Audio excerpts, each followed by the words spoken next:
We know you well. You are our people. We are LuckyLeo.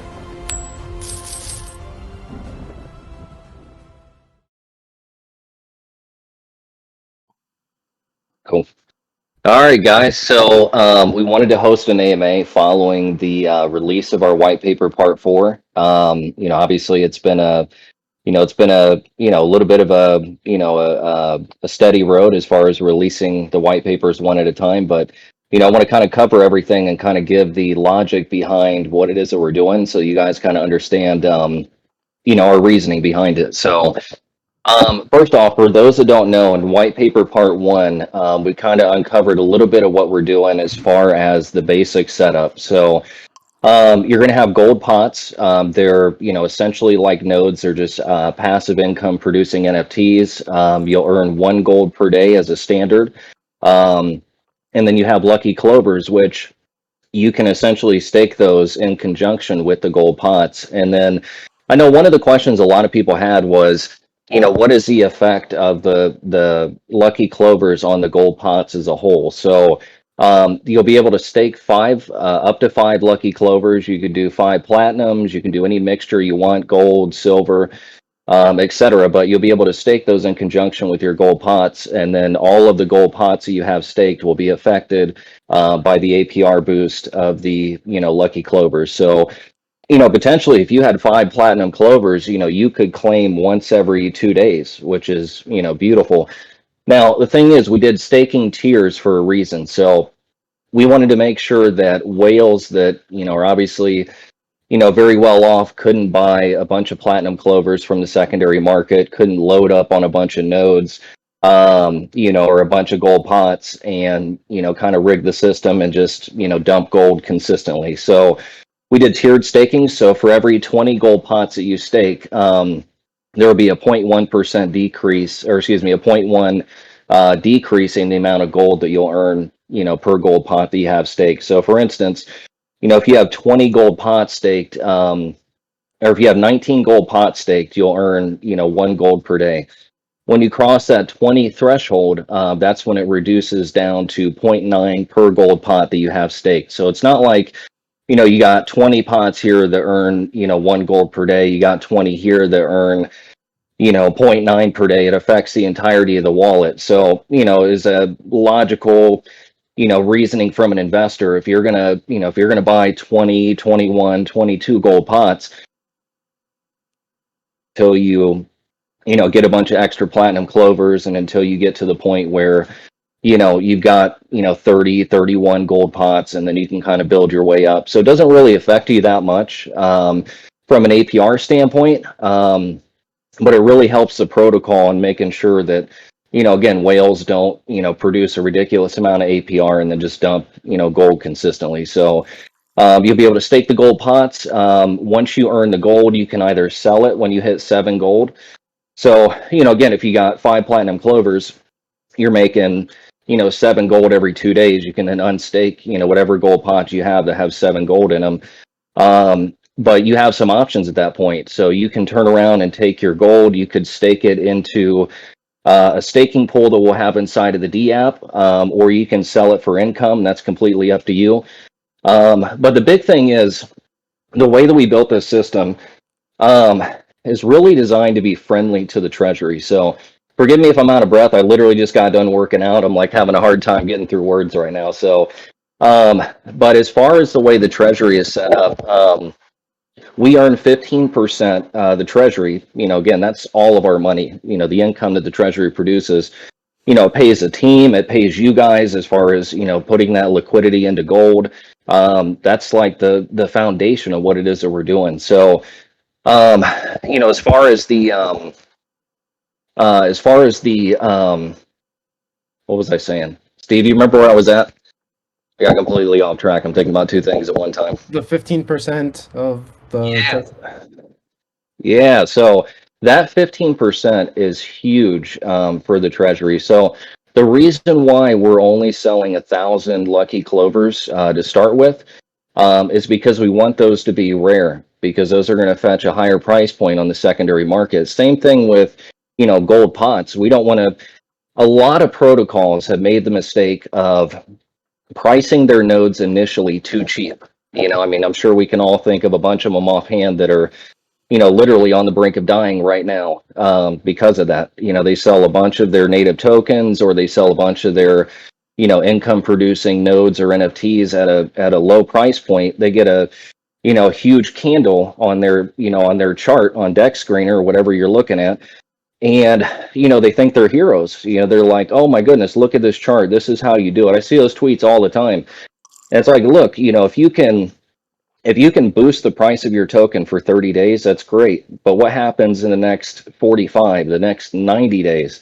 What's the price action look like then? Because, we've seen a lot of huge projects that have great marketing, and they do that, and the result is that it's just a rapid rise upward, and then a steady decline downward into essentially nothingness, and then you got to go start another project and try to go one Ponzi to the next. So the way that we've got it set up now is very, very friendly to the Treasury, because every secondary sale of gold pots, every secondary sale of lucky clovers, the Treasury gets 15% of that, and those are going to be higher price points. So for those that want to make quick profits, and believe me, I'm an investor myself too. Like, I love to make a quick buck if I can. If I can get in and out, I like it. But there's certain protocols, where I go long in and I say, hey, look, if I can earn passive income in this project for, the next 1-2 years, or, hopefully for a lifetime, that'd be great.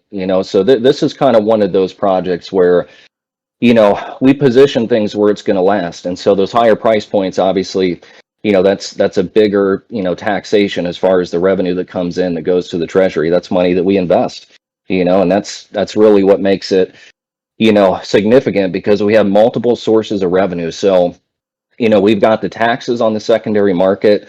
We've got the gold, the 25% of that goes, directly to the Treasury when we sell new pots.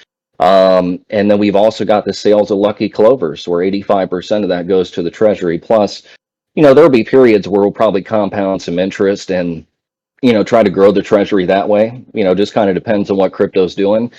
But there will always be, on a weekly basis, there will always be buybacks that will be made by the Treasury into gold. I mean, that's like a standard. Generally speaking, like our foundation, if you will, is to put the majority of all buybacks directly into gold. Now, during minting, and this is one of the things that we brought up in white paper part 4, during those periods, right? So if you're familiar with a project that starts with E and ends with Elixir, you know what I'm talking about here, right? So there's a thing when you do minting, if your NFTs are tradable on the secondary, right? Because there's other protocols where it's just, you give up your money, you just get paid by the DApp. There's no way to trade it, right? So in a platform like this, where we're releasing in batches, we have to make sure that, that we don't get undercut by the secondary market. And so, that's kind of the reason why we position, things the way that we've done. But as far as white paper part 4, it kind of goes into that a little bit, and kind of explains the reasoning behind that. But, the big thing is when we do a larger pre-sale, and I'm just going to kind of jump from one topic to the next. I'm just trying to, remember all these questions that I've seen in the Discord recently. So we're doing a bigger pre-sale because we don't want to take the risk of ending up like Elixir did, or some of these other projects where, they do their minting and then they get undercut on the secondary market. So we've seen that, we've thought it through, and that's kind of the rhyme and reason why we're, taking the approach that we're doing, because we understand as a project that if we can boost our Treasury, like if we can invest in good, solid projects that pay a good APR, which, is everywhere in crypto. I mean, you look at Mad Meerkat, you look at, Tectonic, VVS, like all these platforms. Obviously I'm a big fan of Kronos, if you can't tell, but a lot of these, DEX coins and stuff like that produce great APRs, and they're safe plays because, again, if it's a big DEX and it's popular, there's a utility there. They're not going anywhere. New coins need them to launch. They need a liquidity provider. They earn fees. It's an actual business, which is good. So, as far as the income of the Treasury, I mean, that's, literally that's everything. So, we don't want to risk it on launch with doing like, I'm going to circle back to the point I made earlier about doing, a bunch of nodes at a cheap price and then, a skyrocketing stock chart, right? Or a crypto chart.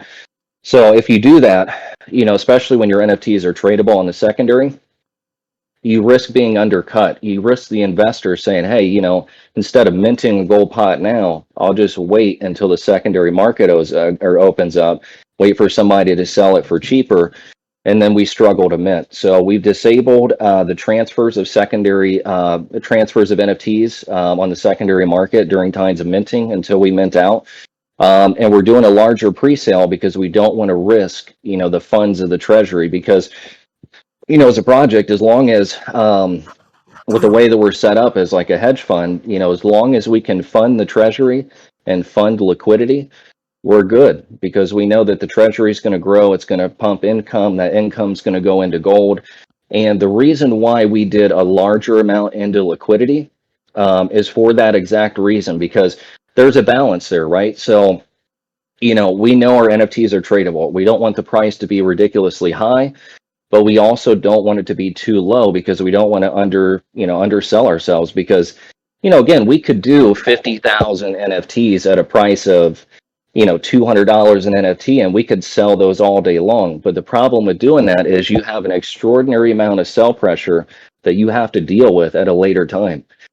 So instead of delaying the inevitable, we're going to fix the problem from the start. We do a larger chunk into liquidity that stabilizes the price. So, those additional 5,000 after we do the public and the pre-sale. So for anyone that hasn't read the white papers, so we're going to do an initial sale with the pre-sale. So there will be a total of, I want to say it's 500 gold pots. It's 500 gold pots at a price of $400 per gold pot. So if you're whitelisted, obviously you're gonna be in the profit right away. But we're not overdoing it, right? So and then in the public sale, we have, there's going to be a total of 10,000 sold in the public sale, or 10,000 total after the public sale is done. So what that means is we take a larger chunk and put that into liquidity. That means that there's not going to be like major price fluctuations. Plus, there's enough to fund gold sales as time goes on, right? I mean, we're not playing with small chunks of money here. This is going to be, well done. So when we sell the additional 5,000 after the public sale, that'll be open to everybody, so they can mint an NFT. So back to, the point I was making earlier is that you don't want crazy price fluctuations because you don't want it to be too expensive where, people don't want to mint, and you don't want it to be too cheap where you create a bunch of sell pressure and the protocol doesn't benefit. We're not here to do a small fly-by-night project. This is not. I'm not going to name names. We all know who we're talking about, but there's a lot of projects out there that, again, it's just about who can get in the quickest, who can make a bunch of money, and then anybody that gets in 30 days after gets the short end of the stick. It's the way a lot of these projects have gone. So thinking about sustainability, about high price points, if you want to ever get out of your position, you have the ability to sell your gold pot. Gold pots are scarce. The price of gold will be higher, and you'll have the ability to make a profit right away if you want. And again, if you sell your gold pot, Treasury gets 15% of that, so it helps us as well. So we welcome people that want to make quick flips, and then we welcome those investors that want to make, the potential to have a lifetime of passive income from a good protocol. And that's really what we're trying to build. So with that being said, we do a larger chunk into liquidity. We won't have crazy price fluctuations. It won't be super expensive for people to mint. But again, we have enough money in liquidity and the Treasury to make sure that, we get a good head start. Now, one of the things that I wanted to talk to you guys about is we were going to make an announcement in the Discord. We had some feedback last night.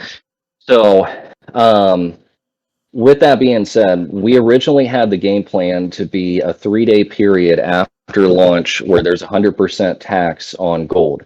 So that means that, you can't sell gold. It basically eliminates bots and, swing traders from taking advantage of the new funds that are coming into gold, which, when you really think about it, at the end of the day, I do swing trading too. So I'm not against swing traders, but when you have a protocol and that liquidity belongs to the investors, that's your guys' money. That's not ours, right? So we want to make sure that people don't take advantage of that. We want to make sure that liquidity stays intact and that it grows over time versus, someone coming in and, popping 10 grand in and pulling 30, 40 grand out.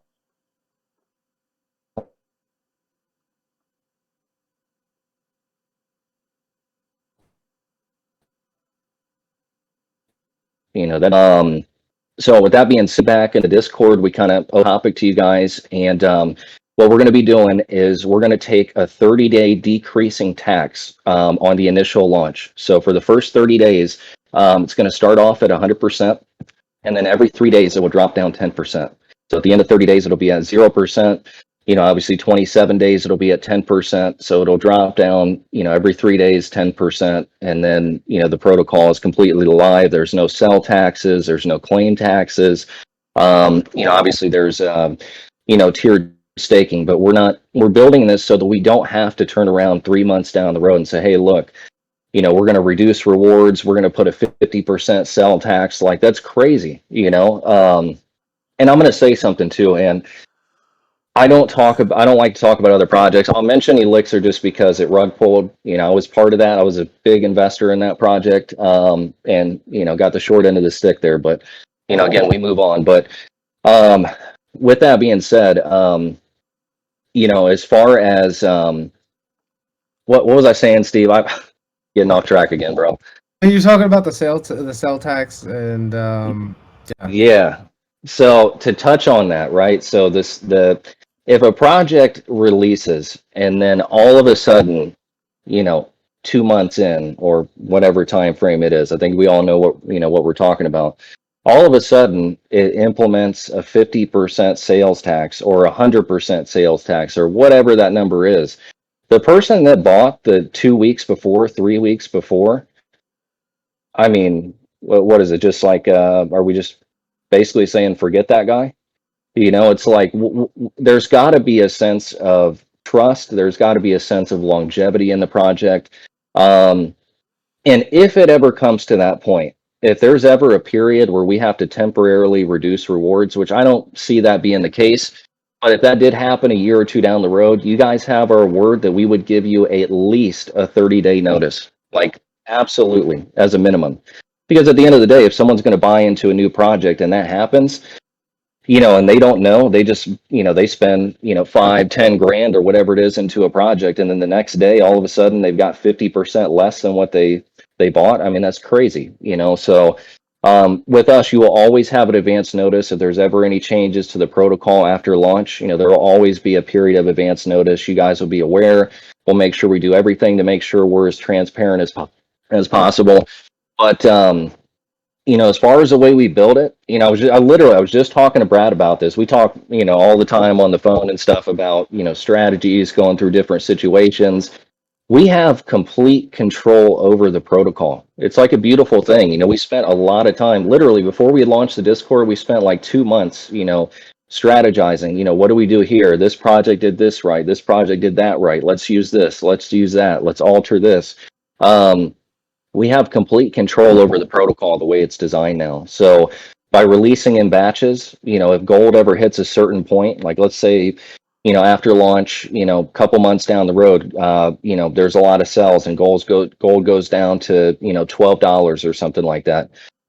We have the ability to release a new batch and essentially skyrocket the price of gold again, So we could release a new batch at a $7 price point again. And all of a sudden, gold is back in action, but I really don't see that as like being a scenario. But if that ever does happen, that's an easy thing to do. And we'll release more batches as time goes on. But the entire goal here is to make sure that the NFTs themselves are scarce to an extent. We're not going to, obviously stop at 10,000 or 15,000, but we want to make them, scarce to an extent so they fetch a higher price point on the secondary. And also, as part of having control over our protocol, when we're pumping income from the Treasury and gold is doing really well, and we see that there's a lot of action on the secondary market, we can go through with a little bit of income from the Treasury and buy back those NFTs on the secondary market. And what does that do? It relieves sell pressure. and it also raises the price on the secondary market. So, and there's a lot that comes from that. It's not only would you get more money if you sold your gold pot, but also, our rankings on, like the AVAX, NFT websites, all of that adds to popularity to our project. It's like, it's like free marketing. So there's a lot that we've done, and like we're super excited to get this moving. But white paper part 4 was so important because we wanted to make sure that, we had enough money in the treasury, we had enough money and liquidity where everybody's safe and protected, and we wanted to make sure that we did things right. And we didn't feel like if we were to, sell gold pots at a couple $100 and sell a bunch of them, that would do anybody any justice. Because I think for most of us, if you guys are involved in this project, which everybody here is obviously a big part of the community, the goal is we want passive income. Like I don't want to have to work forever. I don't want to have to feel like a slave to money, right? Which I think is how a lot of us probably feel at the end of the day. It's like you're forced to work every day because if not, then you can't provide for yourself, right? So passive income is king. Cash is worthless, passive income is king because cash is always going down in value, and inflation is always increasing. So when you have passive income where you can live comfortably if something were to ever happen, it's a huge deal. And by, making it treasury centric, making sure that we have revenue streams to our treasury in all places, secondary market, lucky clovers, gold pots, we're designing an ecosystem that feeds itself and feeds, the central engine, the central foundation, which is our treasury, which, is obviously going to be the biggest buyer of gold will be the treasury as time goes on. And it'll just keep buying more and more gold and, feeding the liquidity so that, prices go up and you guys always have a steady stream of good quality income, not something where you got to worry about waking up one morning and, you got half of what you had coming in and, the project is, in fear of, failure, so we want to make sure we take care of you guys. But Steve, Ray, Brad, do you guys have anything you guys want to add as far as, where we're at? I think you did an amazing job of actually just explaining what our project's about. There's a few questions in the chat here. I might as well just read them out and you can answer those. Yeah. Yeah, but before that, I think one question that I noticed from the previous AMAs is how do you think that we're going to roll out the buyback and burns, or not the buyback and burns, but just the buybacks? Because we don't want to do it. We don't want to make that public because then people will just Yeah. buy. Yeah, right. You want to kind of explain that? For sure. So as far as the buybacks, we're going to be very strategic with that. If we're in the middle of a minting period and the price of gold is skyrocketing, there's no sense in us buying back at that point. It'd be smarter for us to go to the secondary market, decrease sell pressure, compound interest, grow the treasury, right? So that's one thing that we're looking at. But when we buy back gold, it'll be done without an announcement until after we do the buyback. And so we think these things through, right? Like we're not gonna buy back gold unannounced every Thursday at 3 p.m. where investors can sit down and say, "Oh, okay, I see the snapshot here, I see it here, I see the pattern." So um, we'll be smart when it comes to that. So we'll buy back gold on a consistent basis. It will be weekly, so it'll be snapshotted as well. So we'll actually snapshot the transaction that'll be uploaded into the D app, and then you'll also be able to see in our Treasury UI what it is that we hold, as far as what the returns are, total returns, current APR. So all those numbers will be there. The biggest thing that as an investor that always bothered me is when I get into a project and the Treasury. Well, first off, if the Treasury is poorly invested, if they're buying other node projects and there's no real long-term strategy, that obviously is the most frustrating. But when you can't see everything that the Treasury has invested, that's again, that's the foundation of our project. So you guys need to be able to see that the same way that we can. So all of our transactions will be snapshotted. All of that will be in the Treasury UI, and you'll be able to see exactly what it is that we have, what the returns are. Anytime we switch a position, you guys will have access to all of that. So Yeah, that's a great explanation. So King Node here has the first question. He asks, can you make yeah. the nodes slash NFTs only purchasable in gold, whether that be on the secondary or your own platform? Yeah, so we could. The reason why we're doing USDC for the beginning batch is because we don't want to sell our own tokens during pre-sale. Because, again, what a lot of people will do, and look, I've done this too. I mean, most of you guys in here, you guys are professional investors, and before we started this, again, I was doing the same thing, going different project, getting whitelisted, looking for the best strategy, and so. What we don't want to do is create a situation where, people can buy a bunch of gold tokens in the beginning and then, dump those once the taxes go down, which would definitely happen. As far as being bought in gold, um, we could do something like that. Now, the 5,000 after the public sale would be, in gold. You'd have to buy gold on the secondary market. But as far as the income to the treasury on the secondary, the reason why I like doing it in AVAX, and Lucky Clovers being sold in USDC because it doesn't create an additional sell on gold. Like we don't need to, there would be price action there, but if they buy gold and then we have to sell it right away, it's not really an ideal situation. Now we could look at different strategies to essentially make the secondary market in gold. Um, but right now it's not really an issue. We'll look at it down the road. If it can increase, gold volume and get us higher on specific charts by doing that, we'll entertain that idea.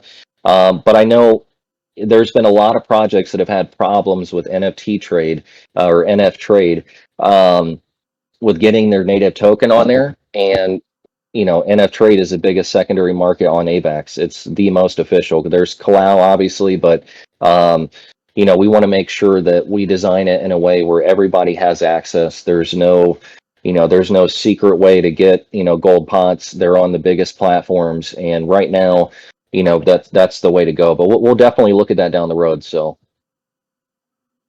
Yeah, great, great. Okay, so Ryberg has the next question. Gold pot NFTs will not be tradable until batch has been fully minted out. Will Clover NFTs follow the same mentality? Not tradable until they've sold out? so Clover NFT is will actually be tradable, and the reason being is because again there's no really real incentive for us to stop that. The reason why we're stopping gold pots from being traded on the secondary is because we want to finish minting. We want to make sure that that's a smooth process, and we don't want the secondary market to undercut us. If somebody buys a gold pot at 700 USDC and then the price of gold goes up to 17, 18, $20, we don't want somebody to put it on NF trade for $13 or $12, and undercut us on the minting. But with Lucky Clovers, there's not really an issue there because again we're not minting more during that time. So, and again, every time a Lucky Clover is sold, Treasury benefits. So if you guys want to flip those, flip them all day long. We'll be happy. So, but yeah, I hope that answers it. Yeah, I think that was good. So, Secret Handshake has the next question down here. Of Okay. course, we want to be optimistic and expect all of the NFTs to sell out, but what happens if gold pots and the boosters do not sell out after the public launch? An example would be a ton of gold pots go unsold after 3 days to a week. What is the plan if this happens for whatever reason? I Yeah. bring this up because part of our strategy Yeah. depends on sales on the secondary. Yeah, so to answer that, if we don't mint out as far as okay, so I'll start with the pre-sale. So I don't see Lucky Clovers not minting. I think that would be like a 1 in a million chance. But if that did happen, then we would roll it into a final sale that would be available to everybody, which there's only 1,000 of them. So we shouldn't have any problems whatsoever there. As far as the public sale, I don't think we'll have any issues selling 10,000 NFTs. And I've watched other projects do, $2-3 million raised in less than 5 minutes. So, and I think we're going to be up there with the higher echelon projects. I think eventually we'll surpass them. I think we're going to be one of the bigger NFT projects in general. Um, just because we're doing it differently. We have a great team. We got, marketing, we got graphic design, we've got, everything that we need to be successful as a project. Um, so as far as the public sale goes, if that were the scenario, which I don't think will be, I don't think that will be an option, but if we were to not mint out the entirety of gold pots in the public sale, we would continue the public sale until they're minted. So we would just, we would just make adjustments there, and we would just continue that until, until it's finished. There's not necessarily a time frame on the public sale. My guess is it won't last more than, maybe 30, 45 minutes at the most. But if it took a couple days to finish the public sale minting, then, so be it. We're not in a super big hurry. We want to do things right. As far as the 5,000, I also don't think that will be an issue. I think those will mint rather quick.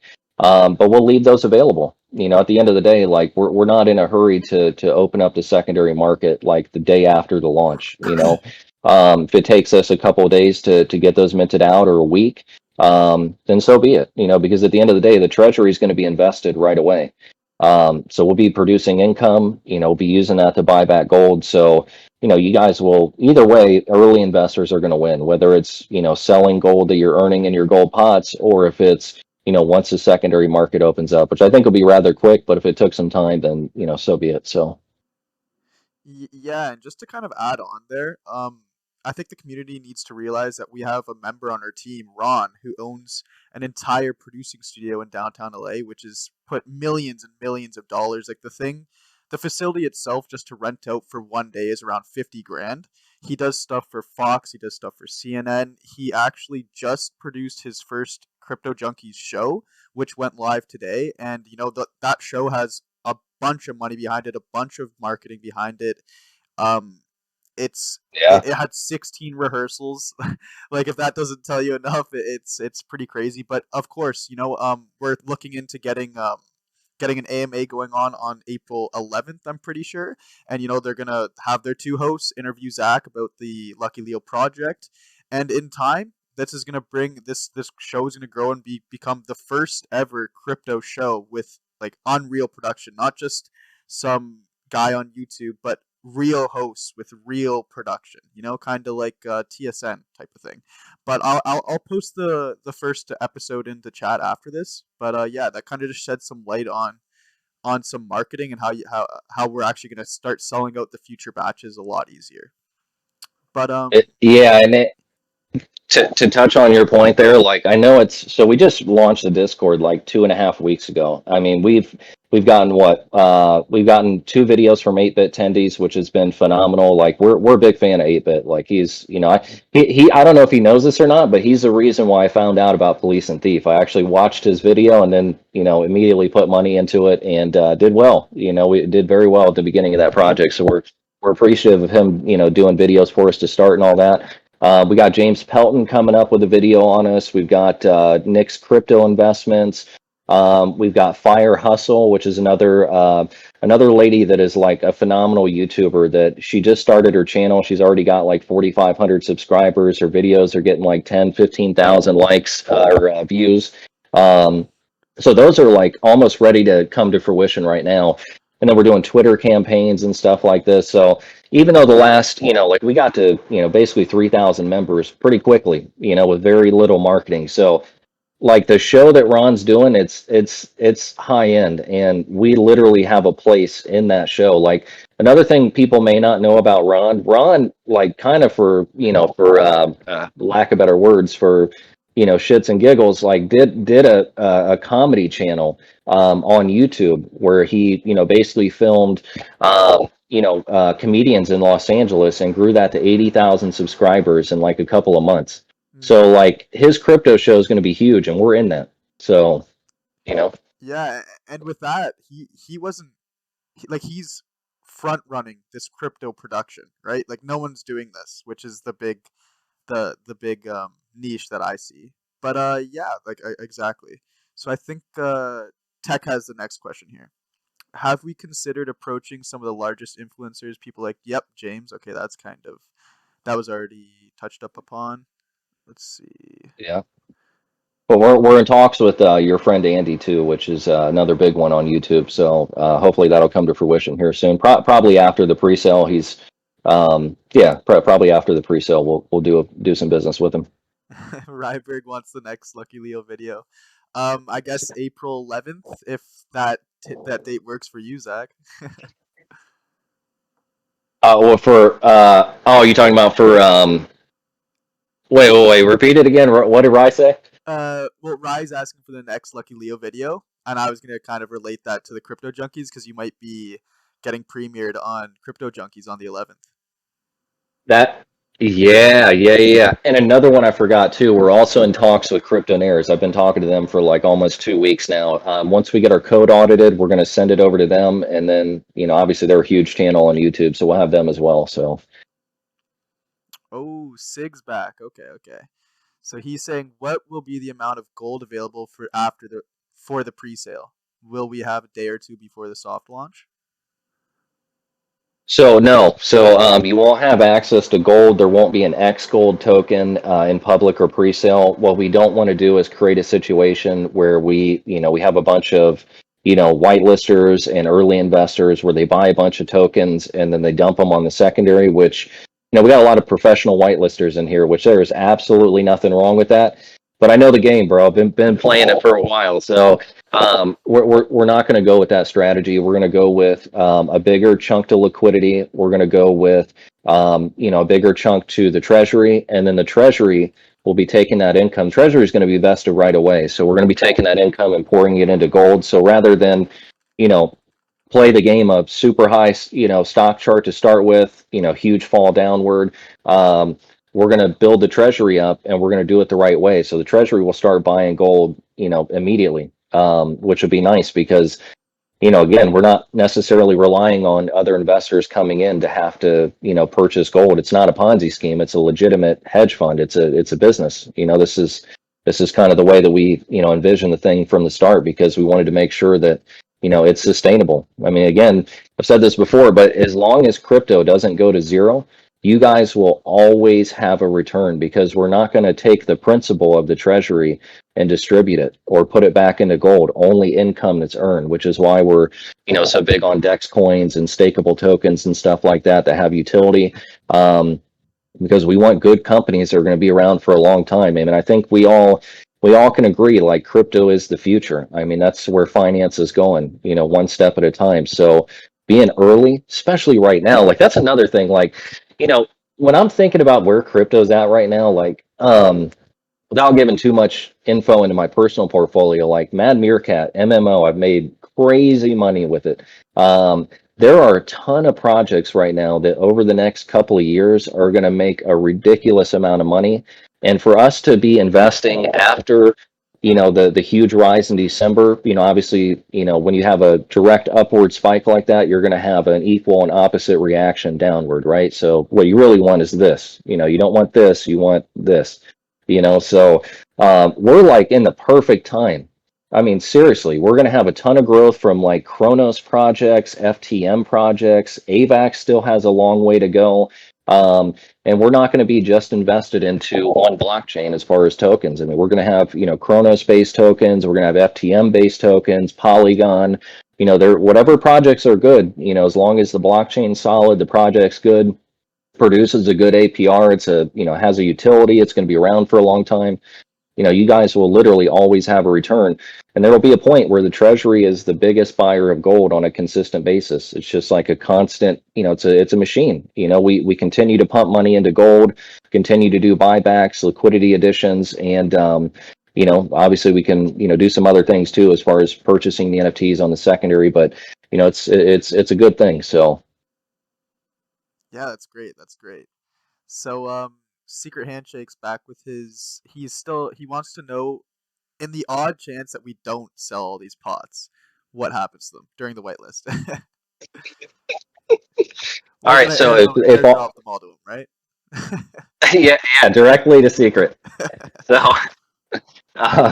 So, if in the 1 in a million chance that we don't finish the batches in whitelist, those will be available in a final sale to the public.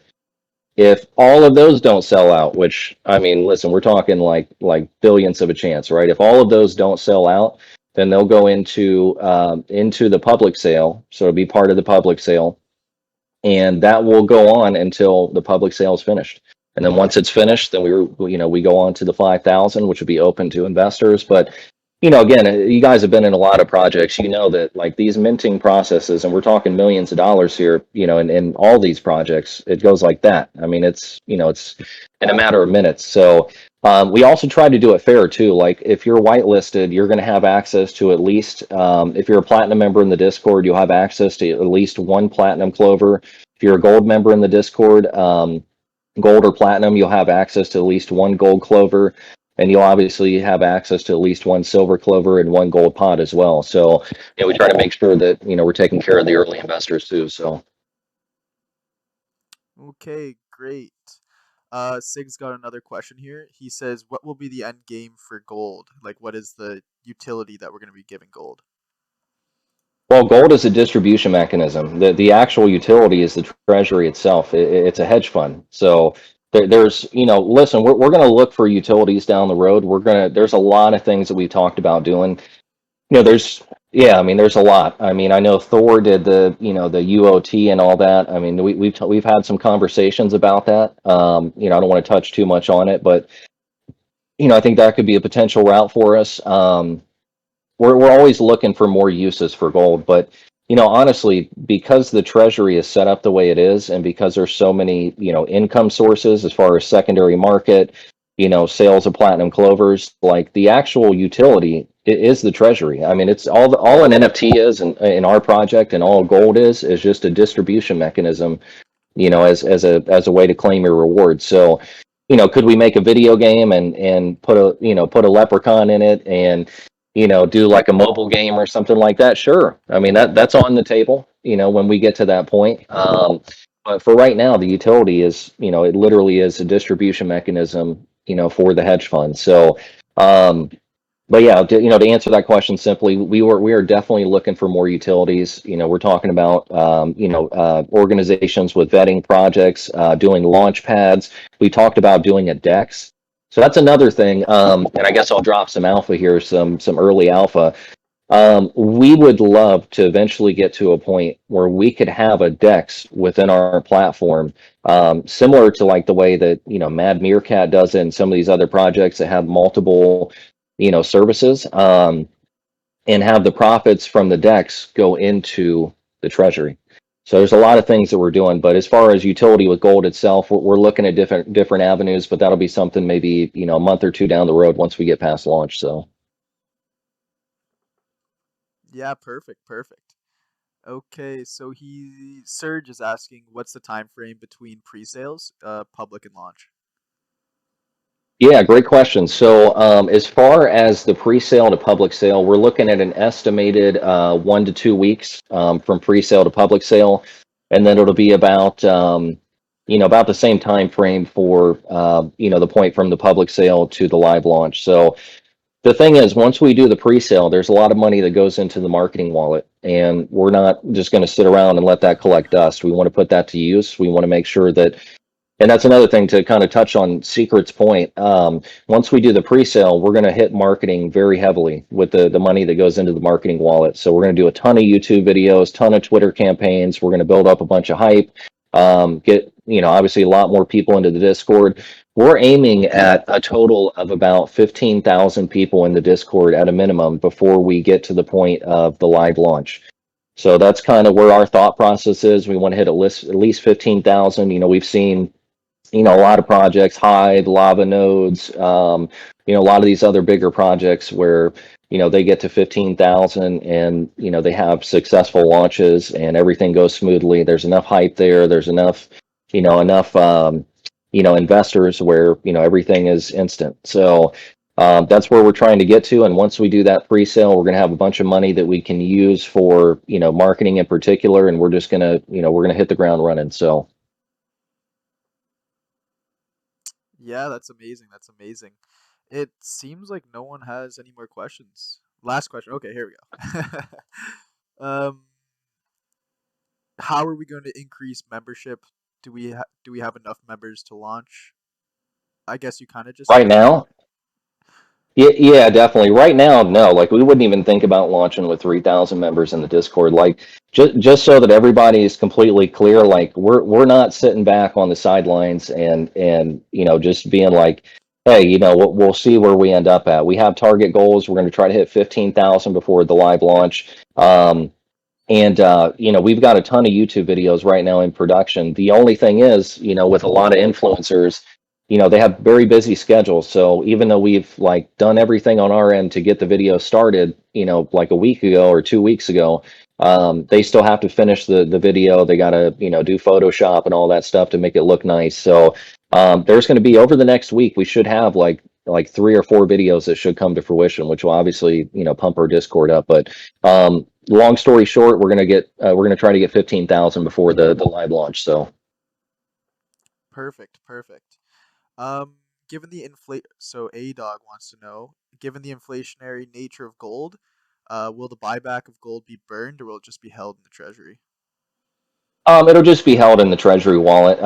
It's, when you think about it from just a very simple, like, overview, like burning in a passive income, project where there's no ultimate supply on gold, or total capped supply on gold, which you can't really do, because you got to be able to pay future payouts as the project gets bigger, right? I mean, we could do like 1 trillion tokens and then just cap it, but it's just like the dollar, right? With the Fed, there's no total cap on the amount of dollars that they can produce, but they control the amount and supply that's in circulation. Now, obviously, people will say, "Oh, the Fed does a bad job at that, or they do a good job at it." We're not here to talk about that, but we will control the amount that's in circulation, and any gold that's bought back will sit in the Treasury wallet.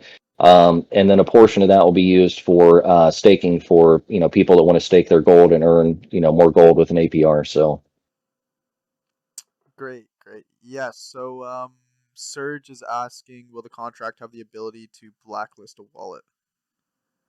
yes, yeah. So if we see certain actions where somebody goes and makes a bunch of wallets and does 19 gold pots and 5 platinum clovers, which could happen. That's another reason why doing the tiered brackets is good, because if somebody, and having the platinum clovers, because if somebody wants to increase their APR, I mean, they'd have to buy more lucky clovers on their other wallet, and that benefits the treasury. So there's a lot of thought that goes into that. But as far as that question, if we notice that somebody's creating multiple wallets, which we've got some IP tracking and stuff in there, so if you're going to do that, make sure you use a VPN. So there's a lot of stuff that we're doing in there to make sure that doesn't happen. And if we catch it, we won't hesitate to blacklist a wallet. Now, again, people are investing heavy money into this, so we would come up with a solution. Maybe we just buy back the gold pots that they have at the price they bought them,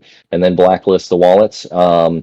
But yeah, we definitely have mechanisms in place to track that kind of thing. So Nice, perfect. So Secret has another question here. He says there are 500 gold pots for the whitelist, where each person gets can you guys one. hear me? Yeah. Oh, sorry, sorry, I was muted. Okay, Oh, so okay. sorry, Secret's asking there are 500 gold pots for the whitelist, and each person gets one. Will you consider selling any unsold ones at a discounted price to other whitelist members who want more than one? No, unfortunately, and I like where you're going with that, because I'd be thinking the same way as an investor. Hey, let me try to get another discount.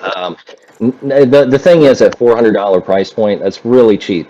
Because the public sale is at 700, right? 700 USDC, and then people that buy after the public sale, I mean, you're probably going to pay 12 to 2 grand for a gold pot, right? Because gold's probably going to be anywhere between 12 to $20, gold following the public sale. So we wouldn't sell them for less than 400, but if you got quick fingers, you'll be able to purchase as many as you can, because we'll open it up at that point, to finish the minting. So Perfect. Um, King has another question here. He's asking, will the okay. pots earn gold straight away or not until the public? So it won't. Yeah, great question. So it won't be until after the live launch. That's when you'll be able to stake, or upon the live launch, you'll be able to stake in the D app. But we just don't want to create a situation where, you know, early investors get a bunch of tokens saved up, and then they dump them as soon as gold hits the market. And it wouldn't be fair to anybody. You'd just be taking money out of somebody else's pocket that just bought in, which I'm sure we've all done that without thinking about it. But we want to make sure that our system grows over time, so we don't want to we don't want people to load up in the beginning. But with that being said, our treasury will be invested right away. So we will be looking to buy gold as soon as, maybe a week or so after the live launch. So Yeah, great, great. It doesn't look like there's any more questions here. Does anyone else have anything else to say?